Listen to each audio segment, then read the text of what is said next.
ಇವರ ಚಿಕ್ಕ ಹೋಟೆಲ್ನಲ್ಲಿ ದಿನ ಇಡ್ಲಿ ರೈಸ್ ಬಾತ್ ಮಾಡಕ್ಕೆ ಕಡಿಮೆ ಅಂದ್ರೂ 1 ಕ್ವಿಂಟಲ್ ಅಕ್ಕಿ ಬೇಕಂತೆ. ಅಬ್ಬಾ ಬೆಳಿಗ್ಗೆ ಒಂಥರ ರೈಸ್ ಬಾತು, ಸಂಜೆ ಒಂಥರ ರೈಸ್ ಬಾತು ಸಿಗುತ್ತೆ. ಜೊತೆಗೆ ಬಿಸಿ ಬಿಸಿ ತಟ್ಟೆ ಇಡ್ಲಿ, ಮಸಾಲ ವಡೆ, ಉದ್ದಿನ ವಡೆ ಬಿಟ್ರೆ ಬೇರೇನು ಸಿಗಲ್ಲ.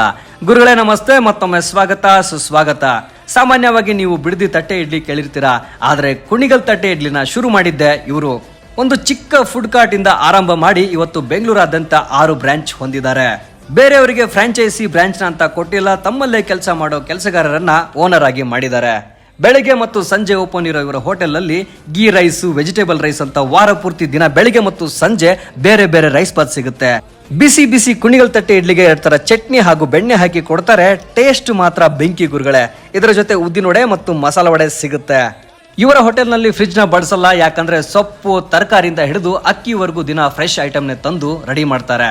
ಇವರ 6 ಬ್ರಾಂಚ್ ಅಲ್ಲಿ ನಾವು ಭೇಟಿ ಕೊಟ್ಟಿದ್ದು Ullal main road near Mangaluru college ಹತ್ರ ಲೊಕೇಟ್ ಆಗಿರೋ ಆಕಾಶ್ ಕುಣಿಗಲ್ ತಟ್ಟೆ ಇಡ್ಲಿಗೆ. ಗೂಗಲ್ ಅಲ್ಲಿ ಆಕಾಶ್ ಕುಣಿಗಲ್ ತಟ್ಟೆ ಇಡ್ಲಿ ಅಂತ ಸರ್ಚ್ ಮಾಡಿದ್ರೆ ಸಾಕು, ತಾವು ಅಡ್ರೆಸ್ ಮತ್ತು ಟೈಮಿಂಗ್ಸ್ ನ ಚೆಕ್ಔಟ್ ಮಾಡಬಹುದು. ಫ್ರೆಶ್ ಮತ್ತು ಸಖತ್ ಟೇಸ್ಟಿ ಆಗಿರೋ ಇವರ ಫುಡ್ ರೇಟು ತುಂಬಾ ಮಿನಿಮಲ್ ಆಗೇ ಇದೆ.